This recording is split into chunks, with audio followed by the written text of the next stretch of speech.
Start करते हैं। अभी तक आपको ये बता दिया गया था कि जो पाचन की जो क्रिया होती है, मान लीजिए अगर स्टार्च का पाचन हो रहा है वो मुख से प्रारंभ हो जाता है। प्रोटीन का अगर बात की जाए तो वो स्टमक से या आमा से प्रारंभ होती है, और बाकी का जितने सारे न्यूट्रिएंट होते हैं या पोषक पदार्थ हैं, सॉरी भोज्य पदार्थ होते हैं, उन सभी का पाचन छोटी आंत में किया जाता है।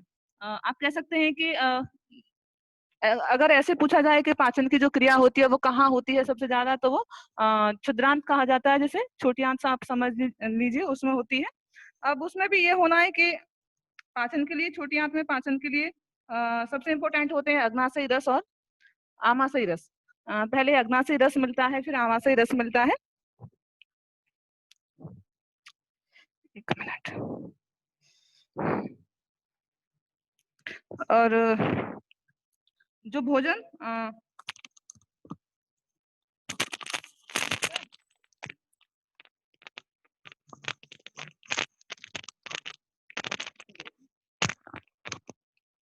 अब जो भोजन आमाशय से छोटी आंत में आया है उसमें क्या क्या मिल जाता है? आमाशयी रस और अग्नाशयी रस। उसमें भी ये है कि जो क्षुद्रांत में जो पाचन की क्रिया होगी, अब उसमें कुछ स्पेशल टाइप के एंजाइम्स भी मिलेंगे, क्योंकि आमाशयी रस भी आ रहा है और अग्नाशयी रस भी आ रहा है। तो उसमें जो एंजाइम पाए जाते हैं वो कौन कौन से हैं? जैसे रेप्सिन है, मोल्टेज है, सुक्रेज है, लैक्टेज है, लाइपेज है। तो ये सभी स्पेशल टाइप के भोज्य पदार्थों पर हेलो मैम। ओ, आपका आवाज आवाज नहीं आ रहा है। हाँ मैम, आवाज मिल पा कि जो आंतरिक रस है वो किसके द्वारा स्रावित किया जाता है? उसको कहते हैं ब्रूनर की ग्रंथियां। ये थोड़ा सा आपको याद रखना है। और जो आंतरिक रस होता है वो कैसा है? हल्का सा पीला पीला है, क्षारीय है, क्योंकि उसका जो पीएच होता है वो 7 से ज्यादा होता है। तो 7.5 से लेकर लगभग 8 के आसपास इसका पीएच आता है। और अगर रसों की बात की जाए तो सब में ही मोस्टली है क्या पाया जाता है? जल। और लाइसोजाइम एंजाइम भी है कुछ। और प्रतिदिन में अगर देखा जाए तो कितना स्रावित होता है? लगभग 2 लीटर के आसपास। अब जो एंजाइम्स दिए गए हैं ये किस पर किस प्रकार से कार्य करते हैं? जैसे मान लीजिए माल्टोज है, तो जो माल्टोज होता है वो क्या करता है कि जो माल्टेज है वो क्या होता है कि शर्करा को ग्लूकोज में बदल लेता है। जो माल्टेज शर्करा होती है उसको किस में बदलता है? ग्लूकोज में। जैसे ही सुक्रेज है, तो जो सुक्रेज एंजाइम है वो क्या करता है? सुक्रोज शर्करा को किस में बदलता है? ग्लूकोज में और फ्रक्टोज में। सुक्रोज का मतलब होता है जो गन्ना वगैरह में पाई जाती है वो वाली शर्करा। फ्रक्टोज का मतलब होता है जो फ्रूट शुगर है वो। जैसे मोस्टली अगर अ,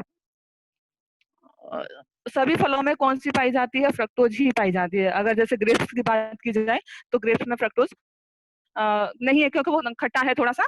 और बाकी का जैसे लाइपेज है तो वो किस पर काम करता है? वसा पर। किसमें बदलता है? वसीय अम्ल और ग्लिसरॉल में। और लैक्टेज है वो क्या किस पर कार्य करता है? दूध की शर्करा पर, जिसको कहा जाता है लैक्टोज। देखिए 2 क्वेश्चंस बनते हैं। दूध की जो शर्करा होती है उसको कहा जाता है लैक्टोज। एक होता है दूध की जो प्रोटीन होती है उसे क्या कहते हैं? कैसीन। ये आपको बता दिया गया है जब आमाशय पढ़ाया जा रहा था कि आमाशय के द्वारा क्या स्रावित किया जाता है? रेनिन एंजाइम, जो कि दूध की जो प्रोटीन होती है जिसे कैसीन कहा जाता है उस पर कार्य करता है, और उसे बाद में कैल्शियम पैराकैसिनेट में बदल देता है, जिसके कारण उसका बाद में डाइजेशन हो जाता है। अब यह है कि जो छोटी आंत है उसमें ही जो भी पाचन की जो क्रिया होती है वो छोटी आंत में होती है, और जो अवशोषण की जो क्रिया होगी वो भी कहाँ होती है? छोटी आंत में ही होती है। मोस्टली जितना भी खाना अगर पचा है उसका जितना सारा अवशोषण होगा वो छोटी आंत में ही होगा। जो बड़ी आंत होती है उसमें कोई भी पाचन की क्रिया नहीं होती। उसमें क्या होता है कि जल है, विटामिन है, खनिज लवण है, इन सभी का अवशोषण किया जाता है। पाचन की जो क्रिया है वो बिल्कुल भी नहीं होती। और ना ही अवशोषण की। वहां तो बस ये होता है कि जो बड़ी आंत है उसमें क्या होगा कि जो अपशिष्ट पदार्थों के रूप में जो पदार्थ निकल के जा रहे हैं उनमें से क्या होता है कि जल इत्यादि को ग्रहण कर लिया जाता है, अवशोषित कर लिया जाता है। बाकी का जो भी बचा हुआ है अपशिष्ट पदार्थ उनको सेमी सॉलिड आप कह सकते हैं, अर्ध ठोस रूप में शरीर से बाहर निकाल दिया जाता है रेक्टम के माध्यम से। और जो ये क्रिया करता है अवशोषण की उनको कहा जाता है माइक्रोविलाई, या आप कह सकते हैं सूक्ष्मांकुर या रसांकुर। और इनमें स्पेशल टाइप की कुछ कह सकते हैं लैक्टियल्स पाई जाती हैं जिनको कहा जाता है अक्षीर वाहिनियां। और इनके माध्यम से क्या होता है कि जो भी भोज्य पदार्थ पच चुके हैं, और जो माइक्रोविलाई है उनमें अवशोषण की क्षमता आप कह सकते हो अवशोषण का जो तल होता है वो हमारा काफी अधिक बढ़ा दिया जाता है, और ये जो भी भोज्य पदार्थों का अवशोषण करेंगे और उनको कहाँ पहुंचाएंगे, रक्त के माध्यम से संपूर्ण शरीर में, और बाद में एक सबक्लेवियन वेन होती है, उसके माध्यम से रक्त के द्वारा इन सभी भोज्य पदार्थों कहाँ पहुंचाया जाता है, लिवर में। लिवर में जाने के बाद होता यह है कि लिवर उसमें से जो आवश्यकता से अधिक है उसको स्टोरेज करके रख लेता है, बाकी का फिर बाद में संपूर्ण शरीर के लिए भी प्रवाहित होता है। मान लीजिए जैसे मांसपेशियां हैं, तो जो मांसपेशियां होती हैं वो अगर फूड स्टोरेज करके रखेंगी ग्लूकोज या ग्लाइकोजन के फॉर्म में, तो होता यह है कि वो बस अपने लिए स्टोरेज करके रखती हैं। लेकिन जो लिवर होता है वो होल बॉडी के लिए, जब भी मान लीजिए शरीर में कहीं आवश्यकता होगी ग्लूकोज की, तो वो उसको कन्वर्ट करेगा। जैसे ग्लूकोज जो लिवर है वो ग्लूकोज और ग्लाइकोजन दोनों को एक दूसरे रूप में एक दूसरे फॉर्म में परिवर्तित करता रहता है। जैसे ग्लूकोज है तो उसको ग्लाइकोजन में परिवर्तित कर लेगा जब जरूरत पड़ेगी तब, और जो ग्लाइकोजन है उसको ग्लूकोज के रूप में परिवर्तित कर लेता है, और बाकी का पूरा शरीर में पहुंचाया जाता है। और नेक्स्ट जैसे अगर बात आती है अवशोषण की, तो आपको ये बता दिया गया है कि अवशोषण कहाँ होता है, छोटी आंत में ही। अब अवशोषण क्या किसके माध्यम से जा रहा है, माइक्रोविलाई या रसांकुर, क्योंकि उनमें क्या पाया जा रहा है, अक्षीर वाहिनियां, जिनको कहा जाता है लैक्टियल्स, इनके माध्यम से ही अवशोषण की क्रिया हो जाती है। और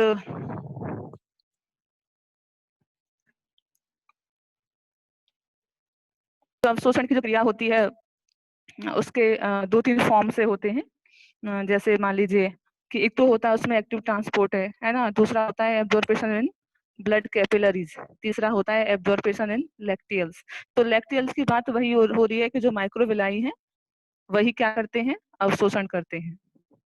होता यह है कि जो इंटेस्टाइन है उसकी कुछ कोशिकाएं क्या करती हैं, जो वसी अम्ल हैं या ग्लिसरॉल है उनका अवशोषण कर लेती हैं, और ये जो पदार्थ होते हैं वो कहाँ चले जाते हैं बाद में, लसिका वाहिनी में। जहां पर ये पहुंचते हैं तो जो वसीय अम्ल हैं या ग्लिसरॉल हैं वो वसा बिंदुओं में बदल जाते हैं। आप कह सकते हैं कि कुछ ड्रॉपलेट के टाइप की संरचना में बदल जाते हैं, और वसीय बिंदुओं में बदल रहे हैं तो उसका उनका जो रंग होता है वो कैसा होता है, सफेद होता है। इसलिए जो लसिका वाहिनियां होती हैं वो भी दिखने में कैसी दिखाई देती हैं, थोड़ी सी सफेद होती हैं, और इसीलिए उनको अक्षीर वाहिनियां भी कहा जाता है। अक्षीर का मतलब शायद व्हाइट कलर के जैसा इसे कुछ लगाया जाता है। और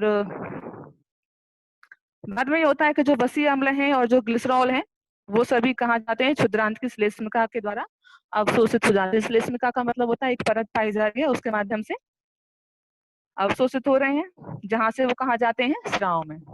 अवशोषण के बाद लसिका कटोरों में पहुंचा दिया जाता है उनको, और वहां से वो चले जाते हैं सिराओं में। इस प्रकार से क्या होता है कि जो अक्षीर वाहिनियां होती हैं वो वसीय अम्लों का और जो ग्लिसरॉल होता है उनका अवशोषण सफलतापूर्वक कर लेती हैं।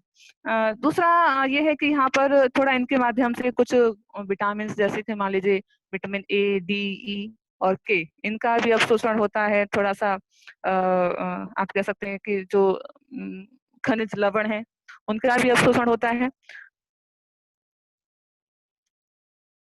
और दूसरा होता है कि एक और टाइप की सेल्स पाई जा रही हैं जिनको कहा जाता है एब्जॉर्बिट, मतलब अवशोषी कोशिकाएं, या कह सकते हैं आप उनको प्रचूसी कोशिकाएं।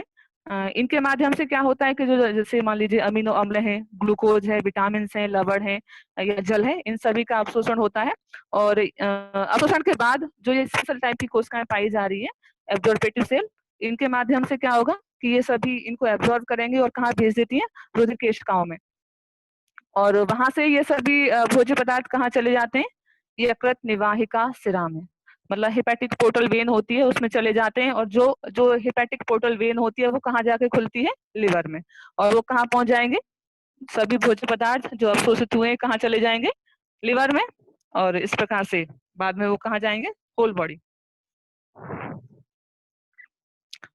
अब नेक्स्ट है कि जो भोजन है उसका जो स्वांगीकरण है, आप एक बार समझ लीजिए कि जो एसिमिलेशन है वो क्या है, कि अक्षीर वाहिनियों द्वारा रुधिर केशिकाओं, केशिकाओं का मतलब होता है कि जो सबसे पतली वाली जो धमनियां होती हैं उनको कहा जाता है केशिकाएं। और ये वहां जाती हैं जहां पर मोटी वाली धमनियां नहीं जा सकती। तो आप कह सकते हैं कि जो शरीर के अंतिम सिरे होते हैं या बहुत गहरे स्थान होते हैं वहां पर रुधिर केशिकाएं ही जाती है, क्योंकि ये साइज में बहुत ज्यादा पतली होती हैं। तो जो रुधिर केशिकाओं के द्वारा अवशोषित भोज्य पदार्थ यकृत, सॉरी ये निवाहिका है, यकृत निवाहिका सिरा द्वारा यकृत में पहुंचता है। यकृत से आवश्यकता से अधिक ग्लूकोज को ग्लाइकोजन में परिवर्तित करके संचित कर लिया जाता है। शेष ग्लूकोज, अमीनो एसिड, वसीय अम्ल, विटामिन, लवण आदि यकृत से रक्त द्वारा हृदय में पहुंचाए जाते हैं, जहां से ये पदार्थ शरीर की विभिन्न कोशिकाओं में पहुंचा दिए जाते हैं। और ये कोशिकाएं जो होती है वो क्या करती हैं, बाद में जैसे मान लीजिए जहां पर इनको पहुंचाया गया है अब वहां पे नई कोशिकाएं बन भी रही हैं, या मान लीजिए मैच्योरेशन हो रहा है, नया प्रोटोप्लाज्म बन रहा है, जो कि शरीर के लिए क्या होता है, आवश्यक है। तो इससे क्या होगा कि वहां पर नए जीव द्रव्य का निर्माण होता रहता है और शरीर के लिए जो भी क्रियाएं होती हैं वो आराम से पूरी होती रहती हैं। तो आप कह सकते हैं कि स्वांगीकरण क्या है कि कोशिका के अंदर भोज्य पदार्थों के कोशिका द्रव्य में विलीन होने की क्रिया ही क्या है, स्वांगीकरण है। जिससे क्या होता है कि कोशिकाओं में शर्करा और वसा के ऑक्सीकरण से क्या उत्पन्न होती है, ऊर्जा, जिसका फॉर्म में मतलब वो बाद में क्या होता है, एटीपी के फॉर्म में बदल जाती है और जो शरीर की कोशिकाएं होती हैं वो उसको आराम से यूज करती रहती हैं। और बाकी के जो भी वेस्ट प्रोडक्ट होते हैं उनको लार्ज इंटेस्टाइन के माध्यम से शरीर से बाहर निकाल दिया जाता है। थोड़ा सा ये भी जानेंगे कि जो इजेशन की जो प्रक्रिया होती है, इजेशन का मतलब होता है कि जो वेस्ट प्रोडक्ट होते हैं उनका शरीर से बाहर निकलना। तो अपचित भोजन जो होता है वो क्षुद्रांत से कहाँ आता है, बड़ी आंत में। और क्षुद्रांत से प्रतिदिन 1 से 5 लीटर कायम इलियोसिकल छिद्र में से होकर कहाँ पहुंचता है, बड़ी आंत में पहुंचता है। और जो इलियोसिकल वॉल्व होता है, आपको बताया होगा, जो इलियोसिकल वॉल्व होता है वहीं पर क्या पाई जाती है, अपेंडिक्स के जैसी एक संरचना पाई जाती है, जिसमें कभी कभी इन्फेक्शन हो जाता है तो बहुत ज्यादा पेन होता है।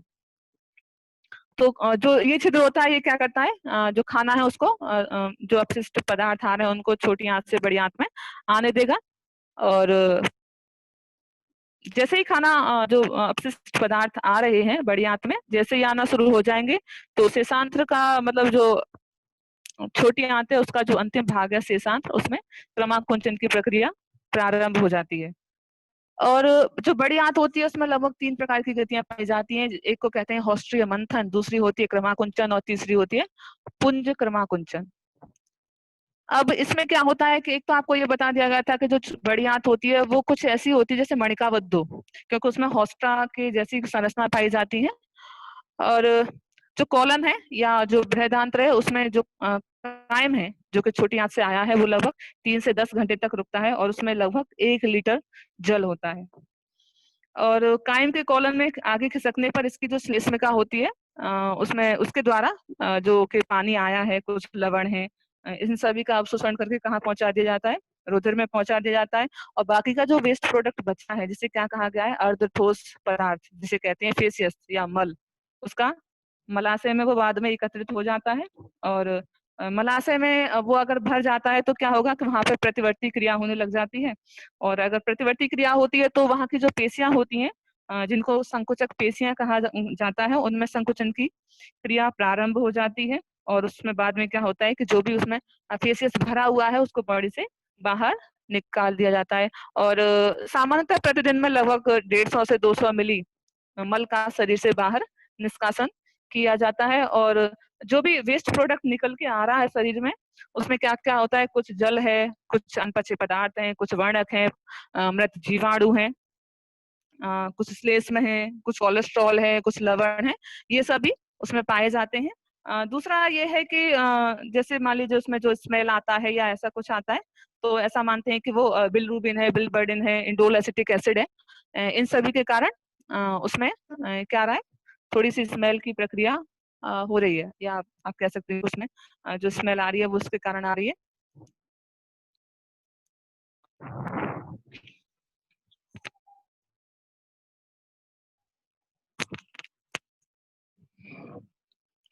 तो देखिए आपको बस इसमें से कुछ चीजें याद रखनी है कि इसमें क्या क्या पूछे जाने लायक क्वेश्चंस होते हैं। एक तो यही होता है कि जो पित्त रस होता है उसमें एंजाइम्स पाए जाते हैं या नहीं, तो क्या आंसर है? नहीं। लाइसोजाइम के कार्य पूछ लिए जाते हैं कभी कभी। दीक्षा, रिकॉर्डिंग बंद कीजिए।